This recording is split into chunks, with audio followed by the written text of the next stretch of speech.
શ્રી ગણેશાય નમઃ. મિત્રો, આપ જોઈ રહ્યા છો આપણી યુટ્યુબ ચેનલ આશીર્વાદમાં આપ સૌનું સ્વાગત છે. જ્ઞાનનો ગુપ્ત ભંડાર એટલે જ શિવગીતા. મુક્તિ જ્ઞાનથી મળી. સૌપ્રથમ ભગવાન શિવજીએ મુક્તિ મેળવવાના સાધનરૂપ જ્ઞાનનો ઉપદેશ શ્રી રામચંદ્રજીને કર્યો હતો. એ મહાન વિભૂતિઓને એકબીજાને કહેતા કહેતા એ છેવટે જ્ઞાન સુતપુરાણી પાસે આવ્યું. 18 અધ્યાયમાં પ્રસાર પામેલું સ્વયં ભગવાન શિવના શ્રીમુખે કહેવાયેલું એ ગુપ્ત જ્ઞાન એટલે જ શિવગીતા, જે સાંભળવાથી ધર્મ, અર્થ, કામ અને મોક્ષની પ્રાપ્તિ થાય છે. આજે આપણે આ વિડીયોમાં સાંભળીશું શિવગીતા 11 જીવની ગતિનું વર્ણન. તેના વિશે આજે આપણે આ વિડીયોમાં સાંભળીશું. જો આપને મારો વિડીયો પસંદ આવે તો લાઈક કરજો, શેર કરજો અને પહેલી વાર જો આ વિડીયો આ ચેનલમાં જોઈ રહ્યા હોય તો સબસ્ક્રાઈબ કરજો, જેથી મારા નવા વિડીયોની માહિતી ધોરણ આપ સુધી પહોંચે.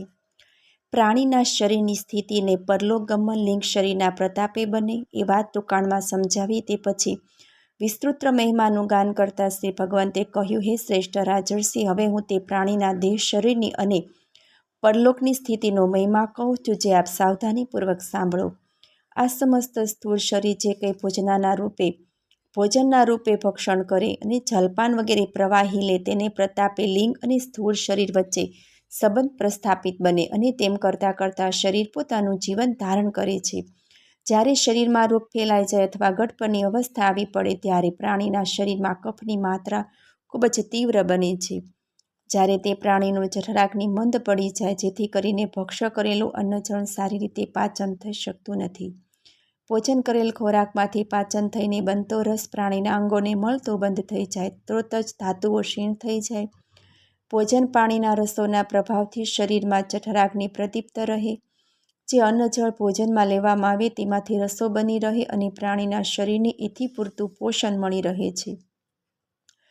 એ સમયે પ્રાણવાયુ સમગ્ર રસોનો સંચય કરીને પ્રાણીના શરીરની ધાતુઓમાં પહોંચાડે છે, જેથી કરી તે સમાન વાયુ તરીકે ઓળખાય છે. બીજું કે ગળપણમાં એવા રસો પેદા થતા નથી, જેથી શરીરના પરસ્પર જોડાયેલા અવયવો ઢીલા પડી જાય છે. જેવી રીતે આમ વૃક્ષ ઉપરનું પાકળ ફળ આપોઆપ તેના વજનથી નીચે તૂટી પડે છે, એવી જ રીતે શરીરના અંગો ઢીલા પડી જતાં તે ગાત્રો સ્થિરતા ધારણ કરી લેતા લિંગ દેહ સ્થૂળ દેહથી મુક્ત થઈ જાય. પ્રાણીની તમામ અવયવોની ઈચ્છાઓ, આધ્યાત્મિક બુદ્ધિ અને જીવન વિશેના ચિંતનને જ્ઞાન વગેરે આદિ ભૌતિક પ્રાપ્તોના થનાર દેહ માટે કારણરૂપ બનેલ સૂક્ષ્મ કર્મો એ ત્રણેય ખેંચાઈને પ્રાણીના હૃદય કમળમાં એકત્ર થાય છે. એવા સમયે મુખ્ય પ્રાણવાયુ બાકીના અન્ય 9 વાયુઓ જોડે ભેગા મળીને ઉદ્ધવ શ્વાસના રૂપમાં જોવા મળે અને છેવટે તેઓ સર્વે એક થઈને જીવાત્મા સાથે ભળીને સંયુક્ત સ્વરૂપે થઈ જાય છે. આ જીવ બુદ્ધિ, કાર્ય અને ઈચ્છાઓથી સંકુલિત બનીને પોતાના કર્મના પ્રતાપે નાડીઓના રસ્તે આશ્રય કરતો નેત્ર માર્ગ અથવા તો બ્રહ્મરંધ્ર મારફતે બહાર નીકળે છે. જેવી રીતે ઘડાને એક સ્થાનેથી બીજા સ્થાને લઈ જઈએ તો પણ તે આકાશથી પરિપૂર્ણ ભરેલો હોય છે. જ્યાં જ્યાં ઘડોડાને લઈ જઈએ ત્યાં ઘટાકાશ પણ રહેલું છે. એ જ રીતે જ્યાં પણ પ્રાણીનું લિંગ શરીર જાય ત્યાં જીવ પણ સાથે જ અસ્તિત્વ ધરાવતો હોય છે. એમ પ્રાણીનો જીવ પોતાના સારા ખોટા કર્મો મુજબનો બીજો દેહ ધારણ કરી લે. જેમ કે નદીની અંદર પડેલો ભયાનક મગરમચ્છ નદીના પાણીમાં ઉછળતો કૂદતો ક્યારેક આ કિનારા પરને જઈને ડોકિયું કરે તો ક્યારેક પેલે કિનારે જઈને નદીના પાણીની બહાર ડોકિયું કાઢે પણ રહે છે તો નદીના પાણીમાં જ. આવી જ રીતે જીવ મુક્ત ન થાય ત્યાં સુધી અનેક યોનિઓમાં ભટકતો રહે છે. સૃષ્ટિ ઉપરથી પાપી જીવને મૃત્યુ ટાણે યમદૂત ઉપાડી જાય છે અને તેના કર્મો અનુસાર અનેક પ્રકારની યાતનાઓ, નરક તુલ્ય દુઃખો ભોગવવા પડે છે અને મહાકષ્ટોનો સામનો પણ કરવો પડે છે. વળી જે પ્રાણીઓએ આ સૃષ્ટિ ઉપર પોતાના જીવન દરમિયાન જે કંઈ સત્કર્મ કર્યા હોય, યજ્ઞ, યાગ, દાન, ધર્મ વગેરે કર્યા હોય તો તેઓ પિતૃલોકમાં ગમન કરે છે અને ત્યાંથી યમદૂતો તેઓને પિતૃલોકમાં લઈ જાય છે. એ પ્રાણીને કર્માનુસાર પિતૃલોકના રસ્તે જતા રાત્રિના અભિમાની દેવતા પાસે, પછી કૃષ્ણ પક્ષના અહંકારી દેવતાના શરણમાં, ત્યારબાદ દક્ષિણના દેવલોક સમીપે થઈને છેવટે પિતૃલોકમાં પહોંચવું પડે છે. તે પ્રાણી પિતૃલોકથી આગળ જતાં ચંદ્રલોકની પ્રાપ્તિ કરીને દિવ્ય અંગો ધારણ કરી લેતા દિવ્ય વૈભવો ભોગવે છે. ત્યાં પહોંચવા પછી પ્રાણી ચંદ્રમાનું સ્વરૂપ ધારણ કરી પોતાના કર્મોની સ્થિતિ મુજબ નિવાસ કરે. જ્યારે સમય મર્યાદા પરિપૂર્ણ થઈ જાય એટલે કે પુણ્યના ફળનું પરિણામ નિવૃત્ત બને ત્યારે તે ક્રમબદ્ધ રીતે આ લોકમાં આવેલ તે જ પદ્ધતિથી ફરીથી એ લોકમાં પાછો ફરે છે. એ જીવ ચંદ્રલોકથી આગળ જતા ગમન કરતા તે દિવ્ય દેહને છોડી આકાશરૂપ ધારણ કરે છે. આકાશેથી વાયુમંડળમાં અને વાયુમંડળથી જળમાં પ્રવેશે છે. એ જીવ જલ દ્વારા મેઘ બની વર્ષા ઋતુ સમયમાં સૃષ્ટિ ઉપર વરસે. ત્યારબાદ અનેક ભલા બુરા કર્મો અનુસાર પ્રાણીને ભોજનલાયક અન્ન સૃષ્ટિ ઉપર મળે છે. વળી કેટલાય શરીરોની ધારણાનું નિમિત્ત બનતો એ જીવ છેવટે પાછો મનુષ્ય વગેરે યોનિની પ્રાપ્ત કરે. કેટલાય સદકર્મોના તદાત્મયથી સ્થિરતા જીવન પ્રાપ્ત કરી લે છે. જે પ્રાણી અન્ન જળરૂપી હોય તે અન્ન જળનું સ્ત્રી પુરુષ ભોજન કરે પીએ. એના થકી સ્ત્રીઓ તથા પુરુષોના રજ ને શુક્ર ઉત્પન્ન થઈ તે બંનેના મિલનના સહવાથી તે જીવ નવેસરથી ગર્ભમાં અવતાર ધારણ કરે છે. આ જ પ્રાણી પોતાના પૂર્વ ભવના કર્મોના ફળ સ્વરૂપે સ્ત્રી પુરુષ અને નપુંસકનું રૂપ ધારણ કરે. આમ તે પ્રાણીનું આ લોકમાં આવાગમન થાય. એવી જ રીતે પરલોકમાં પણ આવાગમન થાય. હવે હું આપની સમક્ષ મોક્ષની હકીકત કહું છું. જે પ્રાણી સામ દામ વગેરે બાબતોથી સદા સાધન સંપન્ન છે અને વર્ણાશ્રમના નિયમો પ્રમાણેના યથાશક્તિ કર્મો કરતો રહે છે, તેમજ ફળની કોઈ પણ અપેક્ષા રાખ્યા વિના ઈશ્વરાધીન રીતે વર્તે તે પ્રાણી દેવયાનના રસ્તે થઈને બ્રહ્મલોક સુધી પહોંચે છે. વળી સૌથી પહેલાં તે પ્રાણને જ્યોતમાં સ્થિર કરે, પછીથી તે દિવસે અને ત્યારબાદ શુક્લ પક્ષના અધિકારી દેવની સમીપે પહોંચે છે. સમય જતાં ફરીથી ઉતરાઈને ધારણ કરીને સંવત્સરના સાનિધ્યમાં ચલાયમાન બને છે. એ રીતે પ્રાણી આગળ વધતા શિવલોકની પ્રાપ્તિ કરે છે, સૂર્યલોકની પ્રાપ્તિ કરી લે છે, તેનાથી અધિક ઘણું ઊંચેથી વિદ્યુત લોક મેળવે છે. પછી ત્યાંથી વધુ આગળ ક્યારેક કોઈ એકાદ પ્રાણી દિવ્ય શરીર ધારણ કરીને બ્રહ્મલોકમાં મહાપ્રયત્ને જેમ તેમ કરતા પહોંચી શકે છે. ત્યારબાદ તે પ્રાણી ત્યાંથી ફરી પાછો અહીં કદી આવતો નથી. એ ભાગ્યવંત જીવ બ્રહ્મલોકમાં પ્રવેશ્યા બાદ દિવ્ય શરીરના આશ્રય રહે અને દિવ્ય શરીરના પ્રતાપે બ્રહ્મલોકમાં વનવાંછિત ફળોને ભોગવતો ઘણા લાંબા સમય પર્યંત ત્યાં નિવાસ કરે છે.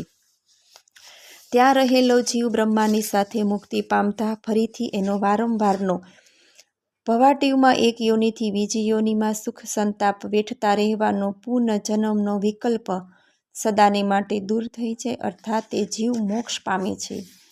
આ સચરાચર સૃષ્ટિમાં રહેલ પ્રાણીને જે રીતે સ્વપ્નાવસ્થામાં નિરખેલી વિશ્વની સ્થિતિ જાગૃતાવસ્થામાં વિનાશ પામે, એવી રીતે બ્રહ્મજ્ઞાન પ્રાપ્ત કર્યા પછી તે દિવ્યાત્મા માટે આ સૃષ્ટિનો લય થઈ જાય છે. વળી જે પ્રાણીઓએ માત્ર પાપી કર્મો જ કર્યા હોય અને દાન ધર્મ કે પુણ્યની સાધના કદી નથી કરી તે ત્રીજી ગતિ એટલે કે નરકલોકમાં વાસ કરે છે. તે પ્રાણી જાત જાતના મહાભયાનક રૌરવ મહારૌરવ વગેરે ઘોર પીડાકારી નરકોને ભોગવીને છેવટે બાકી રહેલ કર્મોને આધીન થઈને શુદ્ર જીવડાઓનું અંગ ધારણ કરે છે. આ સચરાચર મિથ્યા જગતમાં લીખ ડાંસ મચ્છર ગરોળી વગેરે કીટ જંતુઓ ઉત્પન્ન થાય. હવે તમે કઈ બાબત જાણવા ચાહો છો? ત્યારે મંદ મુસ્કાન વેરતા દશરથ પુત્ર શ્રી રામચંદ્રજીએ કહ્યું કે હે મહાન ભગવાન, આપે ભક્તિ ઉપાસનાથી અનેક સત્કર્મોથી ચંદ્રલોક તથા બ્રહ્મલોકની પ્રાપ્તિની વાત કહી તે સર્વ રીતે યોગ્ય છે, પરંતુ ગાંધર્વ તથા ઇન્દ્ર વગેરે લોકમાં શી રીતે સુખ સામ્રાથ્ય મળે? કેમ કે કોઈ દેવ છે, કોઈ ઇન્દ્ર છે, તો કોઈ ગાંધર્વ છે, તો એ કર્મો શી રીતે ઉપજ્યા? તો હે ગિરજાપતિ, એ સર્વે કર્મોના ફળ છે, તે ઉપાસના થકી મળેલ ફળ છે. તે તમે કૃપા કરીને મને કહી સંભળાવો. વળી મને એ બાબતોમાં મહા મોટી શંકાઓ મનોમન ચિંતન સ્વરૂપે વારંવાર પેદા થતી રહે છે.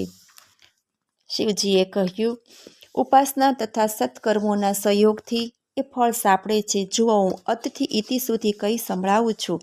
જે પ્રાણી યુવાન, દેખાવડો, પરાક્રમી, રોગવિહીન અને શક્તિમાન હોય તો ક્યારેક સપ્તદ્વીપથી સભર સૃષ્ટિને માણી શકે, તેનું નામ સાચે જ મનુષ્યાનંદ કહી શકાય. આ અલૌકિક ને અદ્ભુત આનંદ સાધારણ પ્રાણીને દેહ મળતા છતાં આનંદથી અધિક ઘણો શ્રેષ્ઠ હોય છે. સકળ વિશ્વમાં જે માનવી જપ તપ વગેરેથી સાવધાન હોય તે ગંધર્વ બને. માનવના આનંદથી ગંધર્વનો આનંદ 100 ગણો હર્ષયુક્ત હોય છે. એવી જ રીતે જેમ જેમ ઉપરની તરફ જીવ ગતિ કરે તેમ તેમ પિતૃલોક દેવલોક વગેરેમાં વધુ ને વધુ સેંકડો ઘણો આનંદ વધતો જાય. એમાં પણ દેવોથી વધુ આનંદ ઇન્દ્રને, ઇન્દ્રથી વધુ આનંદ બૃહસ્પતિને, બૃહસ્પતિથી વધુ આનંદ બ્રહ્મદેવને અને તેથી વધુ બ્રહ્માનંદમાં રહેલો આનંદ અસંખ્ય ગણો શ્રેષ્ઠ કહેલ છે. વળી જ્ઞાનરૂપી સુખાનંદથી અધિક આનંદ તો ખુદ દેવલોકમાંય નથી. કેમ કે વિદ્યાવંતને કોઈ વાતની આકાંક્ષા હોતી નથી, ક્યારેય ડર હોતો નથી. જે બ્રાહ્મણ કે ક્ષત્રિય વગેરે વેદ વેદાંતના પારંગત, પાપહીન અને નિષ્કામ છે અને સદા ભગવંતની ભક્તિ કરનારા છે, તેઓ ઉત્તરોત્તર અધિક આનંદ મેળવી લે છે. પરંતુ હે દશરથ પુત્ર શ્રી રામચંદ્રજી, આ જે કંઈ પ્રકારનો આનંદ મળે તે આત્માના અદ્ભુત જ્ઞાન સામે કોઈ જ વિષાદમાં હોતો નથી. જેથી કરીને શાણા મનુષ્યોએ આત્માના એ અદ્ભુત જ્ઞાનનું સદા સર્વદા અનુષ્ઠાન કરતા રહેવું ખૂબ શ્રેષ્ઠ છે. ખરેખર તો એ બ્રાહ્મણ બ્રહ્મવેતા હોય એને પછી કોઈ પણ વાતે કર્મની ઉપાસનાઓનું ખાસ મહત્વ જ રહેતું નથી. એમ કરવાથી તેને કોઈ વિશેષ પ્રકારના લાભ કે ગેરલાભ હોતા નથી. વળી શાસ્ત્રમાં જે કરવા યોગ્ય અને ન કરવા યોગ્ય કાર્યનો ઉલ્લેખ છે તેનો જ્યાં સુધી એને કોઈ પણ ખ્યાલ નથી ત્યાં સુધી જ્ઞાન હોવા છતાંય કશું જ નથી. અને અગર જો જ્ઞાન મનુષ્ય લોકસ્થાપનનું નિમિત્ત બને તો એ કોઈ જાતનું કશું નુકસાન હોતું નથી. માટે જ જ્ઞાની બ્રાહ્મણની શ્રેષ્ઠ ગણે છે. એવી જ રીતે જો કોઈ પુણ્યશાળીને જ્ઞાની મનુષ્ય સર્વ રીતે સમજી વિચારી જે કોઈ કર્મ કરે તેના પુણ્યનું ફળ ખરેખર અક્ષય બની જાય છે. સત્ય હકીકતમાં કરોડો બ્રાહ્મણોને બ્રહ્મભોજન કરવાથી જે ફળનો સાક્ષાત્કાર સાંપડે એ જ ફળને પ્રસૂત એ જ્ઞાની પ્રકાંડ વિદ્યા વિરાસદને ભોજન કરાવવાથી ખૂબ જ સહેલાથી લભ્ય બને છે.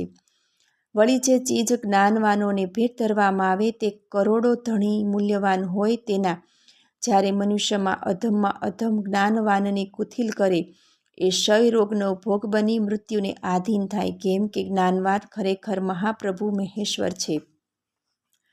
તો હે પરમ શ્રેષ્ઠી રાજન, જે નિર્ગુણને મુશ્કેલી હોય છે તે સૌથી પહેલાં સગુણ ઉપાસના આરંભે કોઈ પણ સગુણ સાધના કરનારનો ધ્વંસ થતો નથી. માટે એ બાબતની સગુણ સ્વરૂપની જ અંતર્યામી મહાપ્રભુની સાધના કરવાથી સઘળા મનોરથો પરિપૂર્ણ થાય છે. ઇતિ શ્રી પદ્મપુરાણે ઉપરી ભાગે શિવ ગીતા સુપનિષત્સુ બ્રહ્મ વિદ્યાયા યોગશાસ્ત્રે શિવ રાઘવ સંવાદે જીવ ગતિ ઇત્યાદિનું નિરૂપણ નામનો 11મો અધ્યાય સમાપ્ત. ઓમ નમઃ શિવાય, ઓમ નમઃ શિવાય, ઓમ નમઃ શિવાય, ઓમ નમઃ શિવાય. ઓમ મૃત્યુંજય મહાદેવ ત્રાહિ મામ શરણાગતમ જન્મ મૃત્યુ જરાવ્યાધિ પીડિતમ કર્મ બંધનમ. ઓમ નમઃ પાર્વતી પતય હર હર મહાદેવ હર. મને સાંભળવા બદલ ધન્યવાદ. જો આપને મારો વિડીયો પસંદ આવે તો લાઈક કરજો, શેર કરજો અને પહેલી વાર જો આ વિડીયો આ ચેનલમાં જોઈ રહ્યા હોય તો સબસ્ક્રાઈબ કરજો, જેથી મારા નવા વિડીયોની માહિતી તુરંત આપ સુધી પહોંચે. ધન્યવાદ. જય શ્રી કૃષ્ણ.